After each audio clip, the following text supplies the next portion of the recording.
Hey, what's up, guys? I'm going to go ahead and skip the intro because we were actually just having a great conversation, and I feel like I just wanted to roll right into that. But yeah, before we get into it, we got Dr. Brandon Walley back on the show. So welcome back, Woohoo! Doc. Good to have you again. Thanks. Glad to be Welcome, Welcome. Dr. Dr. here. Brandon. Glad to be Yeah, back. been a long time. Been a long It time. I has. think you were probably one of the first guests we had. You know, Yeah. 2 or 3 years at least, right? yeah, it's been a minute. I can't believe we've been doing this 3 years already. Yeah, so like back in the episode was like back in the teens, I believe. Yeah. Well, episode in the teens. Yeah, So I yeah, don't even know what we talked about, to be honest with you. I don't have any Who idea. knows? We may It's been so repeat some long. stuff, but But yeah, we probably will. But yeah, for you guys that maybe you're just catching this episode, Dr. Brandon, he's an optometrist in the area that I work, and him and I have worked together for many, many, many years. I think Dr. Brandon is one of the best in the country, if not the best. He's on the forefront of the sport performance side of stuff and a number of other things. So if you don't know who Dr. Brandon is, go back and listen to that first episode, but also give him a follow. Where can they find you real quick before we get going?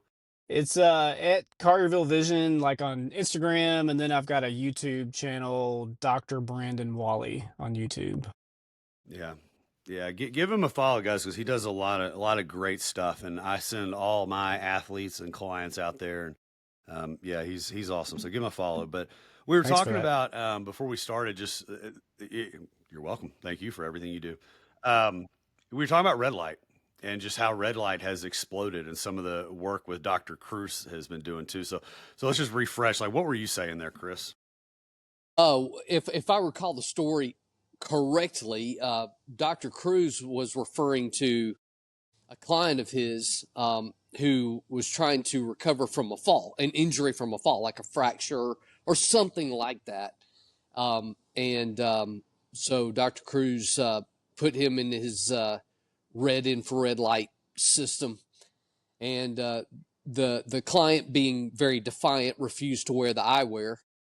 And turns out the client also was later found to no longer have macular degeneration, which he had had for about 10 years. And so, again, I hope I'm recalling that. Go back to listen to our very first interview with Dr. Jack Cruz if you want to get the full story directly from Dr. Cruz himself.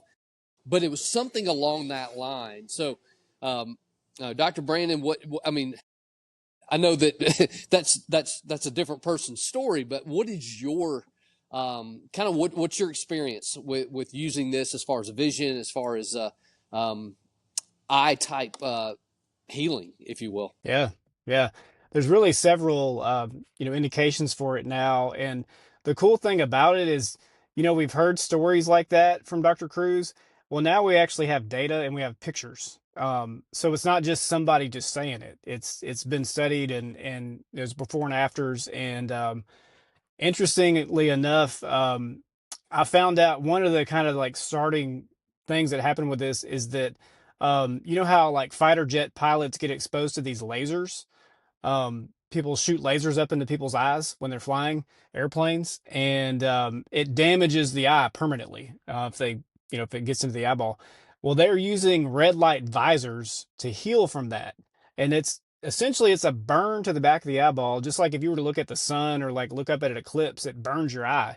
And so, red light has been shown to heal that completely, like there one day, gone the next. Whoa. Um, and then, so macular degeneration is very similar. It's been just a permanent thing that's been there. And basically, the treatment up until this point has been take vitamins, hope it doesn't get worse. When it gets worse, shots in the eyeball to keep it from getting worse, to basically so people don't go blind.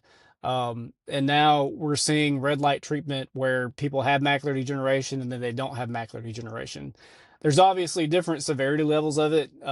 And don't know what it 100% what it's capable of in terms of like how bad it can be to reverse it. But there's a big retinal clinic here in Memphis called Charles Retina, and Steve Charles is a really big research guy when it comes to retina, and they have a device in their clinic now where they have patients coming in and doing red light treatment 2 to 4 times a week. They sit in front of this device, and they have the treatment there in the office. which honestly is not very practical because red light therapy can really be done from home. And so there's other devices that people can use from home that we can talk about. Um, so it has applications for eye health like macular degeneration, also dry eye inflammation. That's a big one. And then nearsightedness with kids, it's been proven to affect and help all of those things. So it's pretty neat. Holy cow! Wow, Well, I had yeah. no idea because people ask me about red light all the time, and I usually kind of refer them to Mandy, my wife. It's like she knows a little more about that than I do. I had no idea though that it had that type of impact like on the eyes, and I didn't even know that was around here. So like, Hmm. so has I guess has the United States adopted this? Like, can you find this in the states pretty easily now, or is it Yeah, I still mean, difficult to get in with? pretty recently. And then, part of the issue is like, especially at these clinical sites, it's not covered by insurance. And, they're charging thousands of dollars for these treatments where, like I said, they've got these at home devices you can buy for mostly less than 500 bucks that do the same thing. Um, so but it's interesting that these medical doctors are adopting it because historically they're kind of the last ones to really adopt that kind of stuff. Well, I do have a question, kind of follow up along that line. Is it almost exclusively the red light frequencies? Is it infrared? Is it some other frequency combo in there besides red and infrared? Or what are you finding, or what is research finding that works to heal Yeah. most of these issues? Yeah, it's the 670 nanometer light that is specifically like activating the mitochondria in the retina. That's been the one that's been studied the most, and you've got the different spectrums of light, and so that's what's frustrating and tricky about it is that see, all these red light panels have different wavelengths of light and then different powers, and so there's not just like a universal red light, and that's what's been the most difficult thing. But the one that they did a lot of the studies on is called the Aruna light, and it's out of a place in, I think they're in the UK, and so they've got kind of the data and the device, and it looks like a pair of those like Macho Man Randy Savage like sunglasses, but it's red light, and they wear them, and it's only a 3-minute treatment. They put them on um, with the eyes closed, just mostly because it's bright and it just penetrates through the eyelids, and it's bright, but other than that, it's really really straightforward.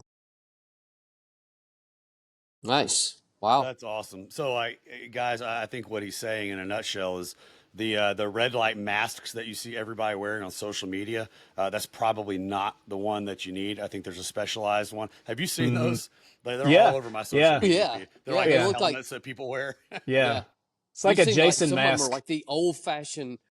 Yeah, they're Yeah, like the old yeah, fashioned hockey goalie mask. Yeah, the yeah. Yeah. Jason mask Yeah. is But it's got what the you see a little lot of them look like. slits, so it's not getting to the eye. So that's the issue. That's incredible.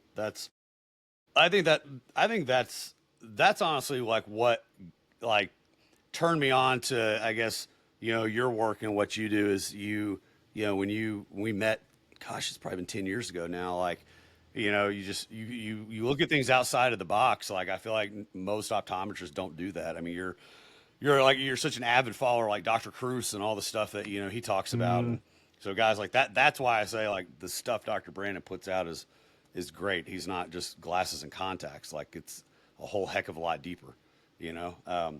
And so that I think that's amazing. I think one of the first things I told you when we met was like, I've always just had that belief that like, why are the eyes the only thing the body can't heal? right. And I've always just thought that was an Yeah. interesting Huh? concept. You know? Yeah. Now it's But not. but the red light's pretty cool. Yeah, exactly. That's amazing. All right, let's get into some of the sports stuff too, though, because I know that's the niche that you and I work in together, and um, and a large part of our audience as well. And I think one of the first things I want to talk about really is, or ask you about is, a common objection I get from people when I'm like, look, I want your kid to go see Dr. Brandon.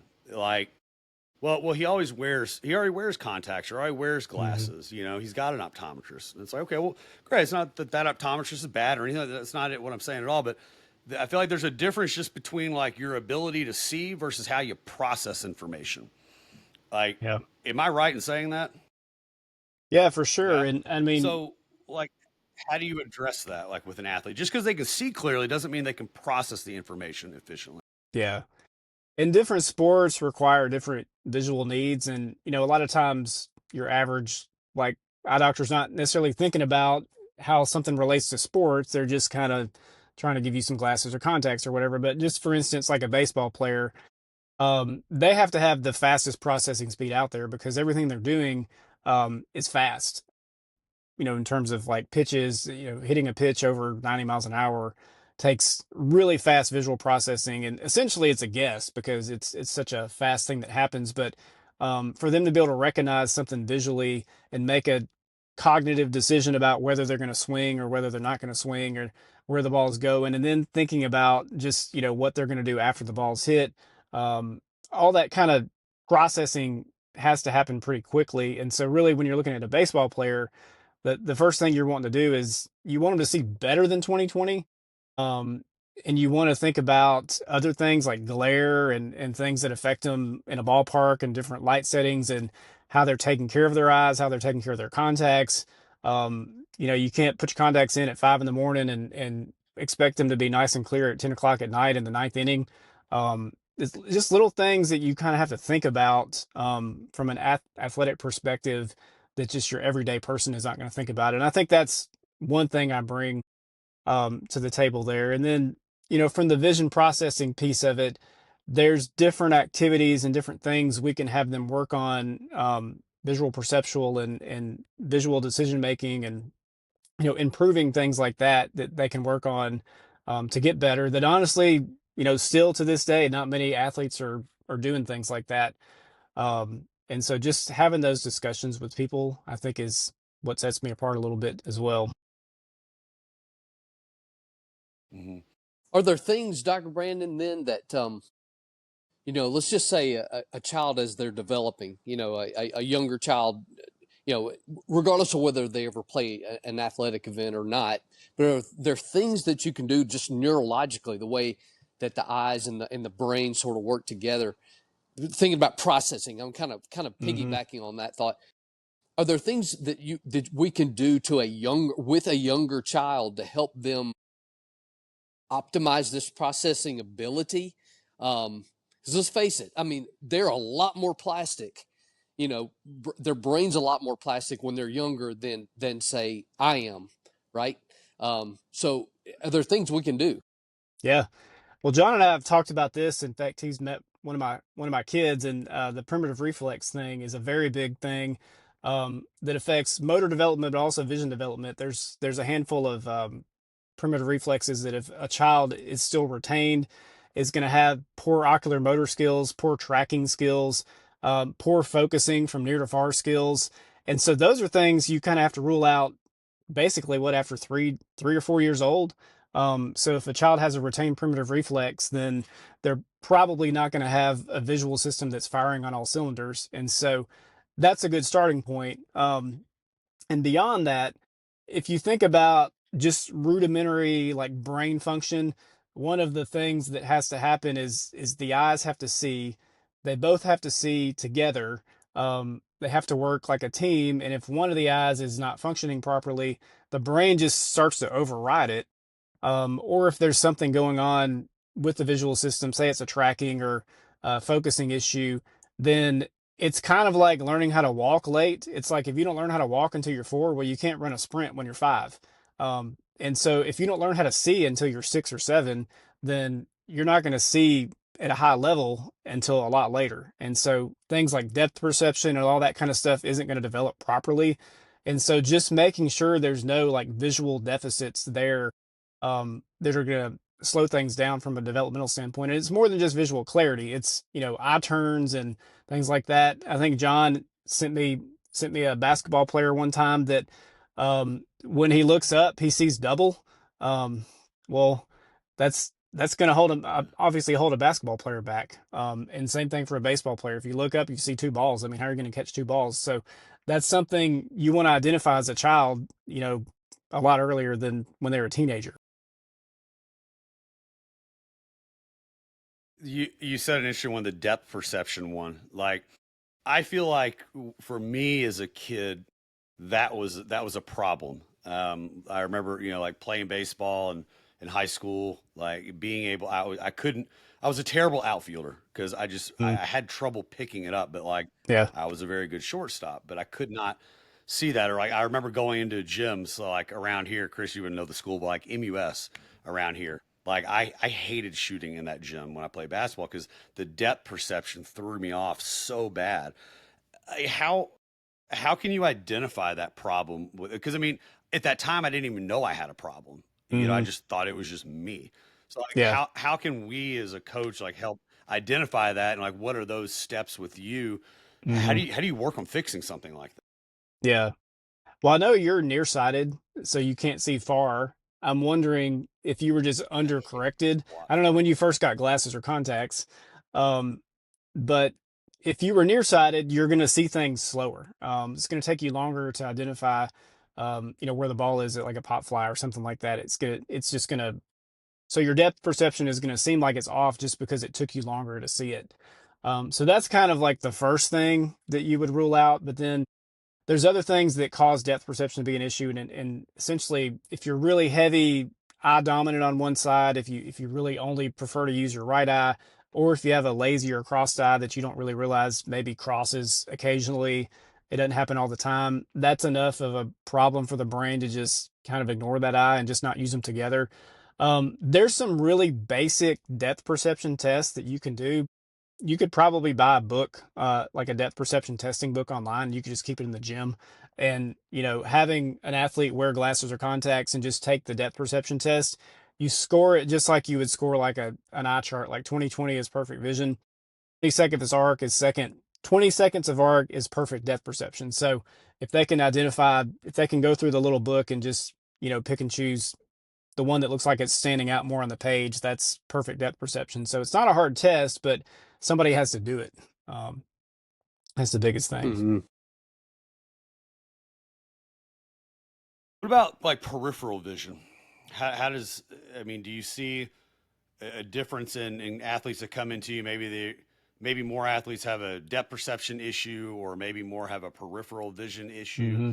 Is that really even a thing? And like, I remember, for example, a couple years ago, we did some tests together where we like challenged peripheral vision and like did Hmm. some muscle testing with it. And yeah, I don't know. I mean, just how does the role of peripheral vision, affect Yeah. the athlete? Yeah. So if you can find like the zone of like peripheral vision and central vision, like balancing those two things together, that's when somebody's like when they're in like a flow state. When things are not necessarily clear, when when they're looking at something like, say, a baseball player, like they're Hold on, I want to seeing the. interrupt you real quick. So, like, Yeah, what go is ahead. that? You say the flow, the central zone and like, what do you mean there? Just the ability So to like, track back and forth smoothly through that? not necessarily that, but like when you think about somebody that's like an athlete that's in a flow state, or they're in the zone or something like that, when it comes to vision, it's you've got central vision and you've got peripheral vision. So when your central vision is 100% engaged, I'm looking straight at your face. I can see all the little hairs on your head. I can see everything about you. I can tell you what color your eyes are and everything there is about it, but I can't really tell you anything about the surrounding thing that's happening because my peripheral vision is more closed off at that point because I almost have tunnel vision when I'm looking at you. And then vice versa, when I have my peripheral vision activated, I'm not seeing details as much. And so your peripheral vision is more for identifying a moving object, and your brain is going to process peripheral vision faster because if you think about how we were made, like we were made, if a lion is chasing after us, we don't care what color its hair is. Like we just know there's something moving and it's coming after us and we need to get out of the way of it. And so we're going to see that faster than we would the details. And so when you can activate your peripheral vision system, then you're going to see motion faster. And so for a hitter to be able to kind of have this zone of where they can look at the pitch leaving the hand of the pitcher, they can see the seams on the ball, they can really zone in centrally for a moment to kind of identify what kind of pitch it might be, whether it's a ball or a strike, and then to relax their vision enough to move into the motion processing part of it to be able to actually make contact with the ball. An athlete that can move in and out of those two things is going to be a much better hitter and just a much better athlete with it. So, but we tend to get kind of stuck in one position, essentially, is what happens. Yeah, that's pretty interesting because it makes a lot of sense. You actually want both, but Mm-hmm. yet not at the same time necessarily. Yeah. Or you want to be able to, I guess you would say, be more of one than the other, and then immediately switch it over. That's pretty fascinating. I don't think I've ever had anybody actually explain it that way, but it makes a lot of sense. Yeah. Yeah. And So teaching somebody to I do guess that we could it's put all hard. this. Go ahead.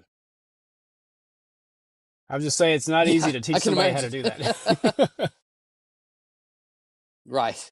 Which would kind of go into my next question. I mean, when you talk about, peripheral vision and depth perception and improving tracking and convergence and all these different things, like what does a vision performance program look like for an athlete? Because, and I feel like that's important because I know at least on my social media feeds, I see these blaze pod things all the time. Mm-hmm. And like Yeah. that seems to be all anybody, talks about when it comes to just vision training. It's like, ooh, use these Yeah. blaze pods and get better reaction Yeah. time. But it Yeah. obviously goes a lot deeper than that. And that's not a hit on blaze pod by any means. It's just, I think it goes a whole heck of a lot deeper than that. So like, what would like a program look like for an athlete, a properly structured vision type program? What would that look like? Yeah. I mean, the biggest thing is first, it's sport specific and it's position specific. So, a goalie is going to have different needs than a pitcher. And so identifying that first, and then if there's any deficits that are there, you have to identify those first too, because if there's a deficit, then you have to fix that before anything else.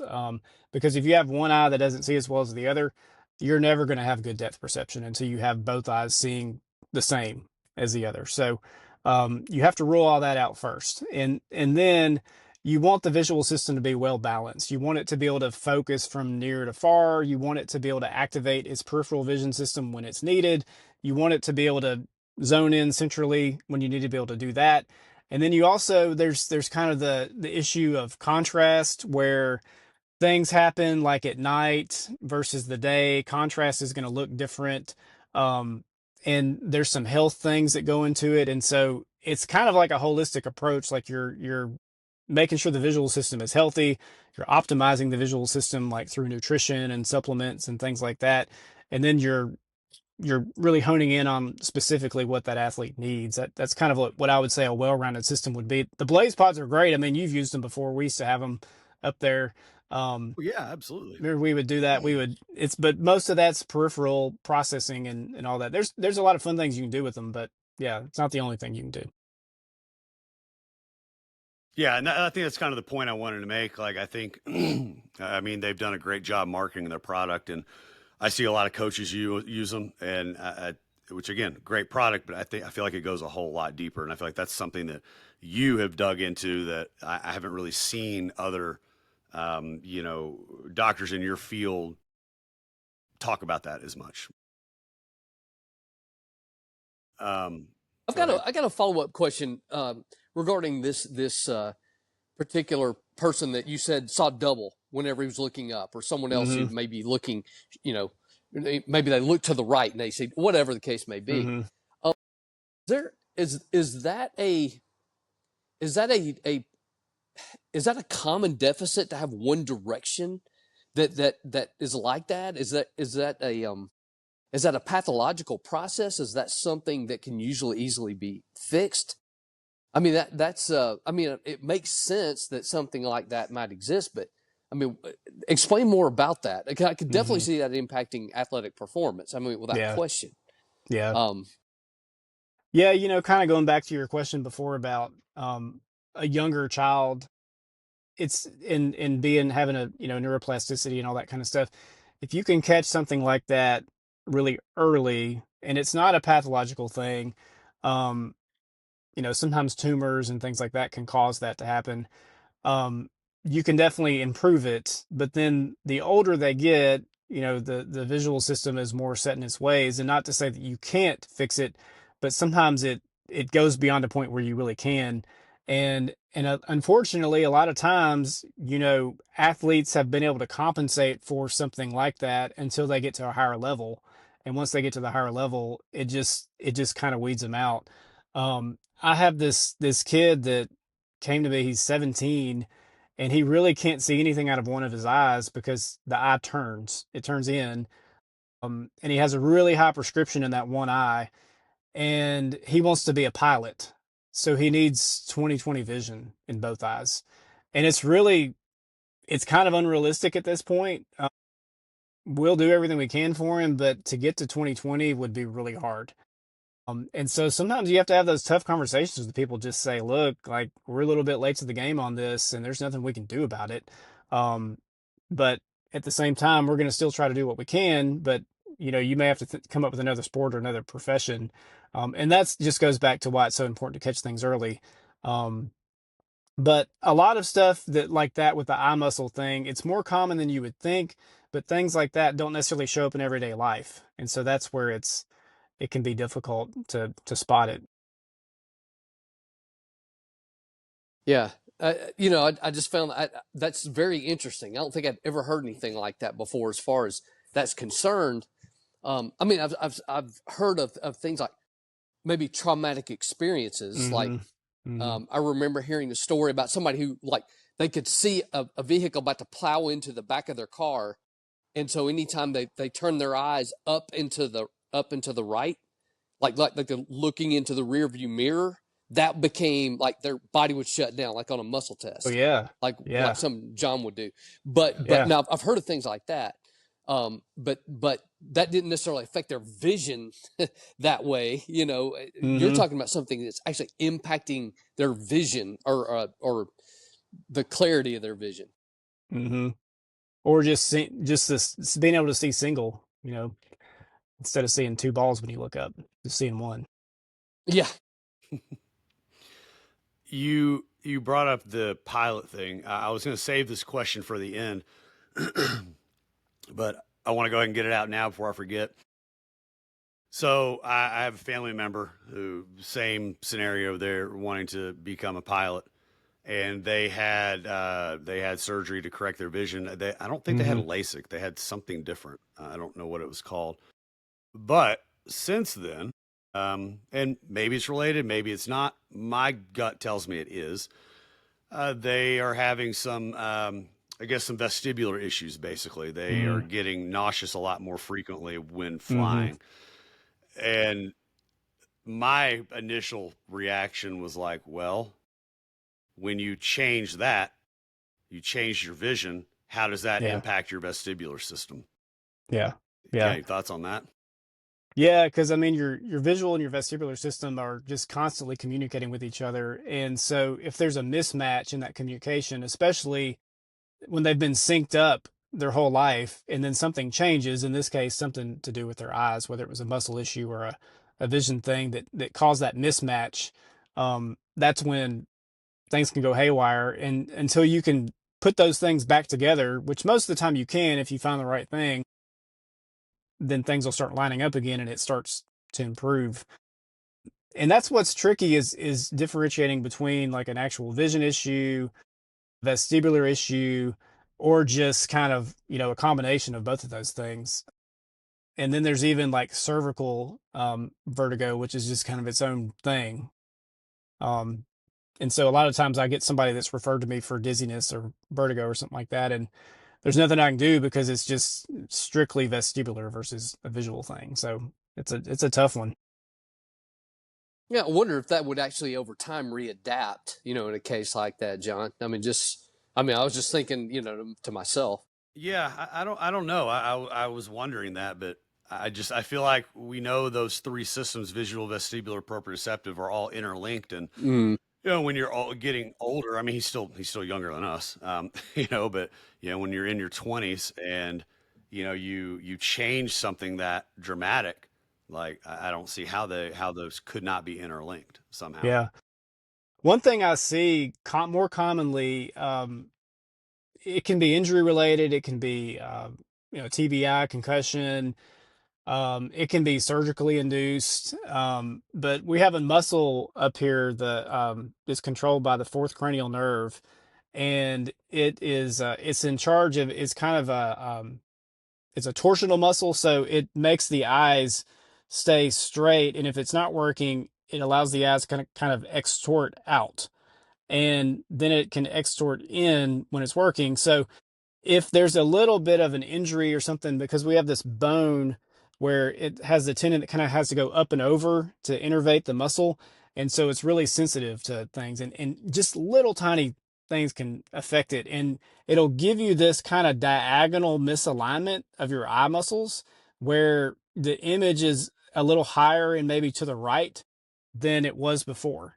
And even just that tiny amount of misalignment vertically, it's almost like you wouldn't believe how much of an impact it can have on somebody.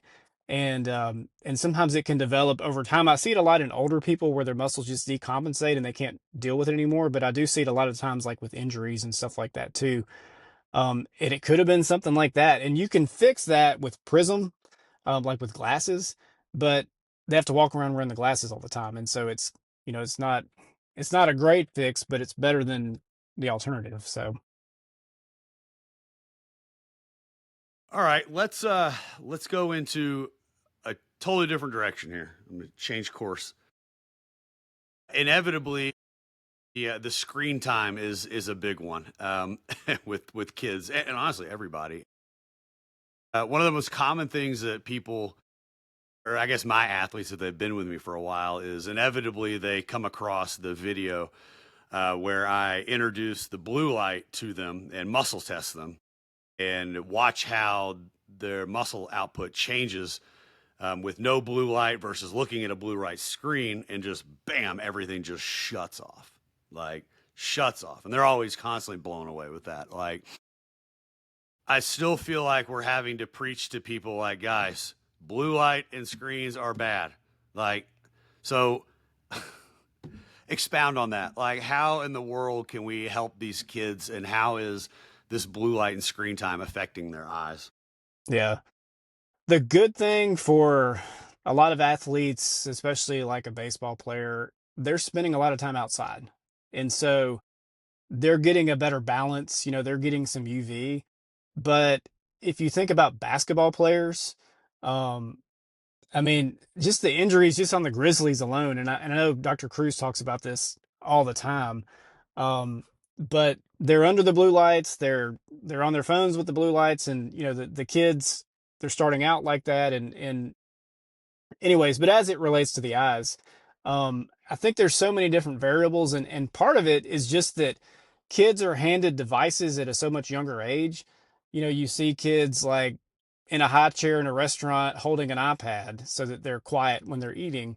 Well, that's terrible. I mean, that's the worst thing you can do for your kid, is hand them an iPad when they're a year and a half in a restaurant, and doing it on a daily basis. Because not only is it going to make them really nearsighted, it's just going to throw off their peripheral vision and everything else that we kind of talked about before. But the biggest thing is just seeing these kids who have terrible vision, and neither one of the parents had terrible vision, and it's all from screens and too much blue light and not enough time outside, terrible nutrition, and the list goes on and on. I'm sure y'all have talked about it a lot of times too. And I totally 100% agree with everything y'all have ever mentioned on this podcast about that. So Well, I appreciate that. Thank you. But like, you made the statement about the outdoor athlete. yeah, Like, maybe they're able to make up some of that just a little bit because they're yeah, outdoors. yeah. Aren't there? And correct me if I'm wrong. Aren't there different types of contact? Like, if they're wearing contacts or Mm-hmm. glasses, like it's Mm-hmm. blocking that absorption of Yeah, the particular yeah, UV they need. Is that not yeah, correct?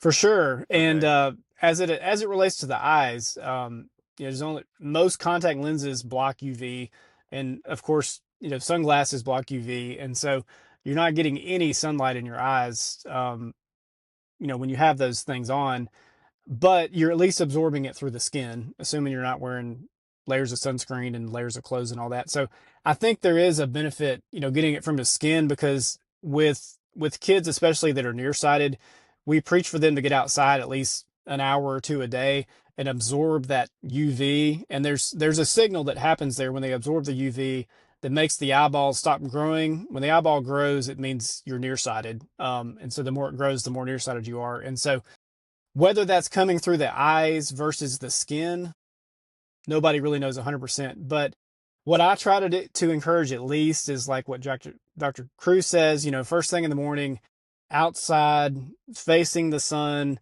not obviously looking directly in it, but in the direction of the sun without glasses and contacts. And, people complain, I can't see without my glasses or contacts. Well, what are you really looking at? I mean, just, lower your glasses a little bit. Don't wear your contacts. Let that sun come in through the top side of the glasses and just get in there for at least 15 minutes and do that, morning and evening. That's going to balance it more than you would imagine. So at least starting there is a good thing. And like I mentioned, there's one contact you and I both wear that doesn't block UV. Every other contact lens out there does block UV.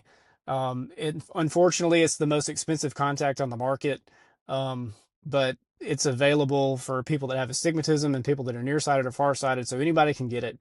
So talk to your eye doctor about that one. It's called a Daily Total One is the name of it. So Yeah.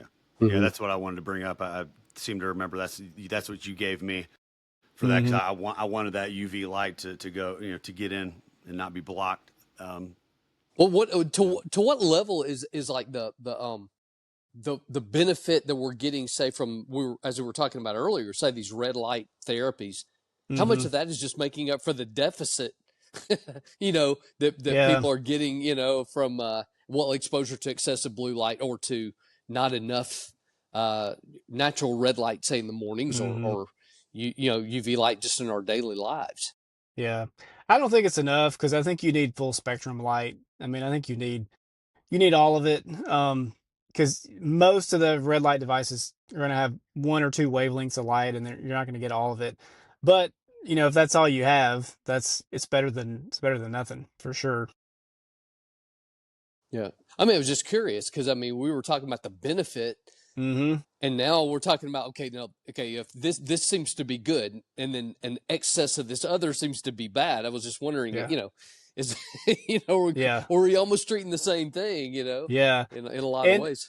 And like what Dr. Cruz says, a lot of it is dictated by the time of day, especially as it comes to sleep and all that kind of stuff. So.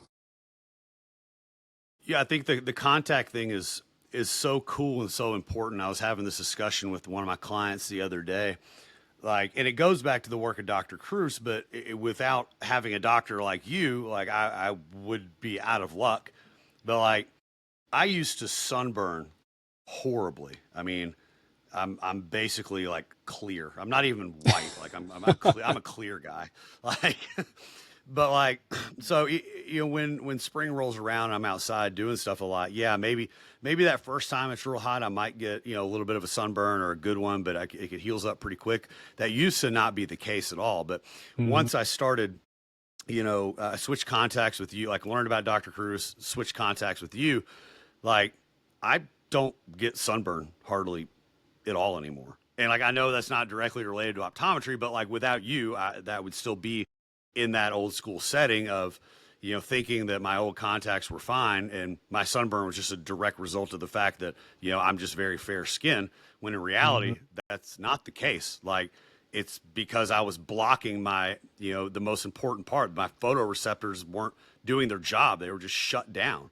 I've always thought that was such an interesting story. And when I tell people that, they're like, what? They're like, okay, well, I need to go see this guy. I'm like, yeah, you need to go see this doctor and talk to him. Yes. Yeah. Well, yeah, it is fascinating stuff. I mean, when you think about, like you said, yes, of course, certain complexions are going to burn, and others are going to tan a lot more than others, and of course that's of course, yet at the same time, certain, you were talking about first thing in the morning, Dr. Brandon, how that can actually precondition us for what for the things we do later in the day. And that I think that was, and John, which goes the same with skin and eyes. It was kind of, that's why some of that's so important, is that preconditioning effect. Yeah. Like we're not trying to play dermatologist here by any means, but it's like it kind of goes into what Dr. Cruz has said about building your skin tolerance up, but it starts with the eyes. That's a Hmm. huge part of it, right? I mean, would you not Hmm. agree with that? Yeah, for sure. And there's another kind of from a nutrition standpoint. Um, so if you look at a picture of somebody's eyeball, the eye itself is orange. And that orange pigment comes from some of the nutrients that we get in food, specifically lutein, zeaxanthin, and astaxanthin. Those are kind of the nutrition components you're looking for. And you get that from brightly colored fruits and vegetables and things like that. But the astaxanthin is an interesting thing that they've more research has been done about it more recently. It's actually it's in algae that salmon eat, and salmon have that kind of like pink color. And so it's a pigment, but that pigment helps really protect your eyes from damage from the sun, because the sun can damage your eyes. But the more pigment you have in your system, I know Dr. Cruz talks about melanin and stuff like that. This kind of ties into that. The more pigment you have, the better your vision is, the better you adapt to light, bright lights, especially like glare at night. So for athletes, in stadiums with lights looking up and glare, things like that. So the more pigment you have on your retina, the healthier it's going to react to things like that. You're going to react faster. You're going to have less of a chance to developing things like macular degeneration later in life. And it's also been proven to help with dry eyes. So those three nutrients are a really big one, but the astaxanthin is a really good one. It's almost like astaxanthin is supposed to be kind of like a natural tan for your skin. So it's people that take it look tan even though they're not tan. So you maybe since you're clear, John, you could try it and it might change your complexion a little bit. That's exactly where that was my next question. Like, where do I get this? Do I have to just eat a lot of salmon? No, just they make it. There's one that I like. It's called Fortify Focus, and it's relatively inexpensive. I think it's $20 online, and it has all three of those built into it. And it's just a little tiny pill. You just take one a day, um, and it's a really great supplement. Cool. I didn't know that was around. Okay. All right. Let's see, where are we? Yeah, we got about 10 minutes here. Yeah. Let's just kind of wrap up with just, like what are, I guess, what are next steps for kids? Like, what are next steps for kids and parents? I mean, I feel like, a lot of times, you also hear, oh, we got an eye screen at school, and then they were good. I mean, is that good enough? Like, are they getting checked for some of these things? I mean, how often do they really need to be getting screened to see if there are any deficits like this that we talked about today? Yeah, it's honestly not really good enough. It's you're mostly screening for just visual clarity. You're not going to pick up on a whole lot else there. Luckily, there's a local place around here that goes and does visual screenings, and I think they purposely fail people just to get them in, which is great. I mean, they're still getting people in. um, but you also kind of have to think about who you go to, and all of us optometrists get the same training, but we all don't work in the same environments. And unfortunately, with private equity and chains and things like that, there's just more pressure on the optometry world and the optometry system to just get people in, get people out, 5 minute eye exams, sell them glasses, sell them contacts, on to the next person.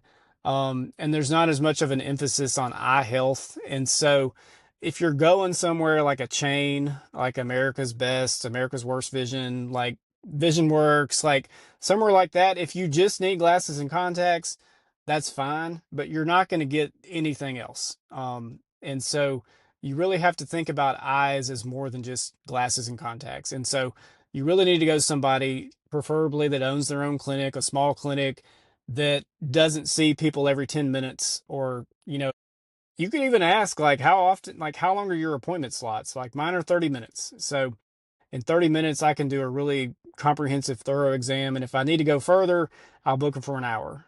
So if somebody has really specific issues.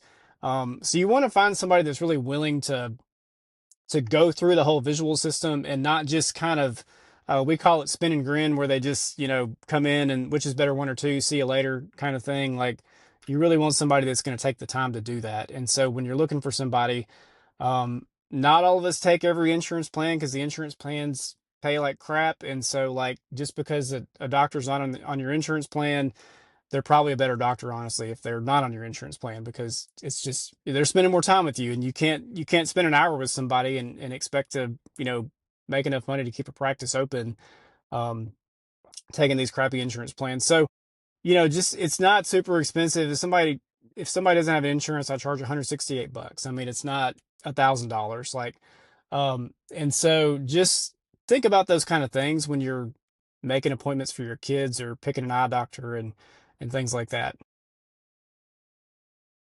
Not to put you on the spot here, but I mean, we have listeners all across the globe, but at least maybe in the US or even intercontinental. I mean, do you know anybody, just any colleagues that you have around the country that Yeah. maybe just if somebody's in Washington listening to Hmm. this, like, oh, okay, well, maybe there's somebody in Idaho that thinks this way. Maybe just give them a path. Do you Yeah. know anybody they can start looking into? Yeah, definitely.